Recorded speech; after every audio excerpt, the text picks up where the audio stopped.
Chairman, I'd like to thank all three witnesses for being here and testifying today. I want to ask a couple of questions of Mr. Carvin, and let me say at the outset, you and I have known each other a long, long time.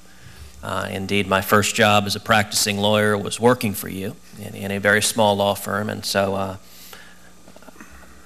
I commit two things. Number one, to tell no tales from those days. And number two, to hold you harmless for any mistakes I may make in this committee or elsewhere in the Senate.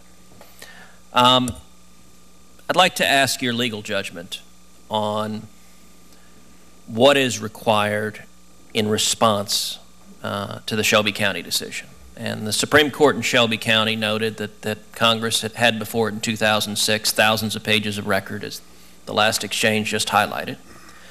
And the court went on to say, regardless of how to look at the record, however, no one can fairly say that it shows anything approaching the pervasive, flagrant, widespread, and rampant discrimination that faced Congress in 1965, and that clearly distinguished the covered jurisdictions from the rest of the nations at that time. The question I want to start off with is what record would Congress need to create in order to come up with a new coverage formula that would be constitutional? I think that Congress made two basic mistakes in 2006, and I don't know if they're remediable in terms of real empirical evidence. The first was they gathered 15,000 pages of evidence about which jurisdictions are bad, but they didn't use any of that evidence to designate the jurisdictions that are covered by Section 5. They relied on electoral information from 1968 and 1972, which would be akin to the 1965 Congress looking back at the Calvin-Coolidge election to figure out who should be covered in 1965. So the first thing you need to do is look at whatever current information you have and get rid of this outdated formula. The second finding they never made, and this was the thrust of my basic commentary, is what problem is Section 5 curing that Section 2 is not a completely prophylactic and effective remedy for? I doubt seriously you can make that argument. The one argument that's been made today that, again, is demonstrably untrue, as you actually know from private practice, this theory that Section 2 litigation has to wait 3 or 4 electoral cycles before anybody brings a lawsuit, when we all know that those lawsuits are brought before the first election, as your home state of Texas vividly illustrates. In fact, Professor Levitt's example makes my point about how he's talking about a challenge to an at-large system. The first point that the committee needs to understand is Section 5 can't get at at-large systems because it only deals with voting changes. So it had nothing to do with getting rid of the principal vote dilution technique that was employed in the Deep South. Second is this was a challenge to the city of Charleston that they could have brought at any time. They brought the case in January of 2001, and they didn't even move for a preliminary injunction until April of 2002. They waited 15 months. So it's not as if Section 2 doesn't give you the opportunity to get preliminary relief. It's just sometimes plaintiffs, for whatever reason, don't take advantage of it.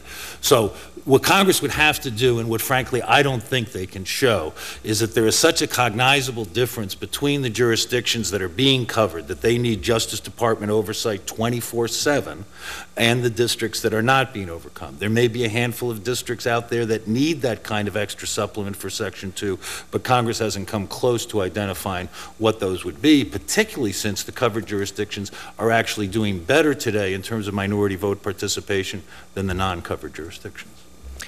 Thank you. Let me ask a follow-up on that. You rightly noted that Section 2 of the Voting Rights Act remains in full force, and its protections are entirely in place.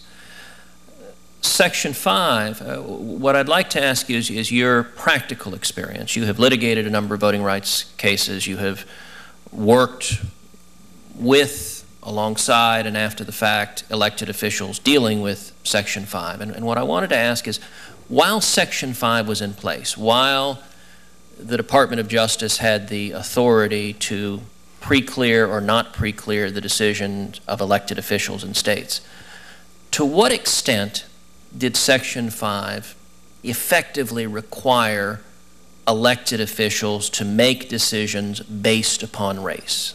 There was no question. It's been well documented in the 1990s in that the Justice Department had what they quite candidly labeled a black max policy, which was you had to maximize the number of black and Hispanic majority districts regardless of traditional districting principles, which is why you had those districts in North Carolina that ran down I-95 and were struck down by the court as unconstitutional racial gerrymanders.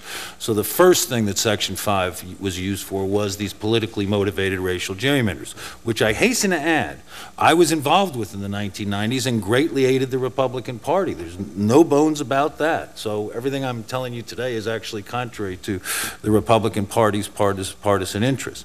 In the latest round of redistricting, Texas is yet another good example.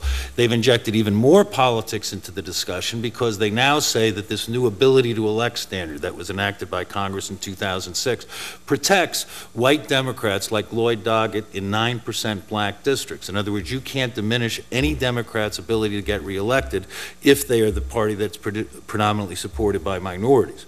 So what Section 5 has done is taken a guarantee of equal racial opportunities and converted it into a partisan preference scheme.